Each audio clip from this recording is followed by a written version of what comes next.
Lyon face à Paris, voilà un duel entre équipes en forme dans cette 17e journée de top 14. Les Parisiens viennent d'enchaîner 2 succès, toutes compétitions confondues, alors que les Lyonnais de Félix Lambès sont invaincus en 2022 et l'arrière du Loup Toby Ardon qui dispute quant à lui son 200e match avec les Rouges et Noirs. Et ce début de rencontre est marqué par l'indiscipline rhodanienne, des fautes qui se succèdent et un Joris Second qui en profite pour enchaîner les coups de pied gagnants. 3-0 et puis même 6-0 après un autre coup de patte, celui-ci de plus de 50 mètres. Et finalement 9-0 au bout de 11 minutes après un autre coup de pied.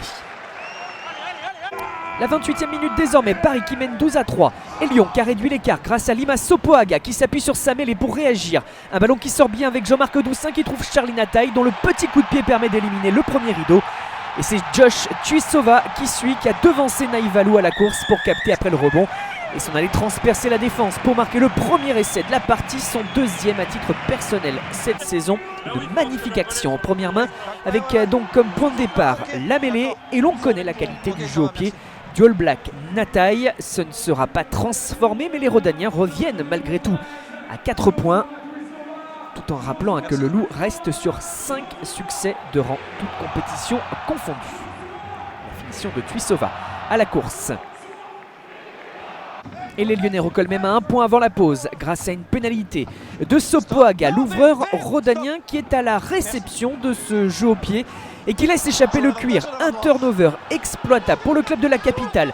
Un avantage à négocier dans les 22 adverses. Sekou Makalou qui relève le ballon, le changement de côté se met en place, des passes sur le côté ouvert et l'un des hommes en forme du côté parisien, c'est Veissea qui met dans l'avancée, qui fixe, prend la porte face à lui, rafute même Nataï pour slalomer, remiser vers Arthur Coville.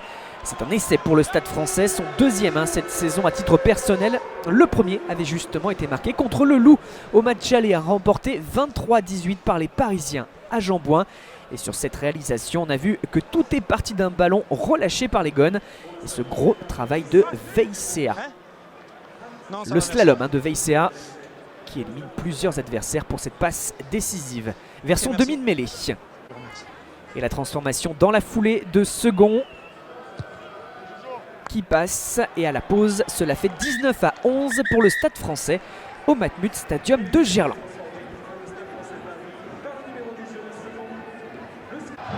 En seconde période, le Loup pousse fort pour refaire son retard, mais il est toujours mené 22-20 alors que les buteurs se sont répandus. Et après cette touche, les Rhodaniens jouent notamment au large et Vaïnou se rend coupable d'un en avant volontaire en voulant intercepter la passe de Tuisova. Ce sera une pénalité, un carton jaune qui fait office de véritable tournant dans cette partie car Léo Berdeux est entré. Ce coup de pied du meilleur réalisateur du championnat sur le coin droit. Et la rage du jeune ouvreur lyonnais qui voit alors son équipe passer pour la première fois devant. 23-22, la concentration de Pierre Mignoni, dont on sait qu'il va quitter Lyon en fin de saison. Et après la sirène, Berdeux qui d'un autre coup de pied conforte cette victoire du Loup. 3 points de plus, 26-22, bonus défensif pour le Stade français, match à rebondissement.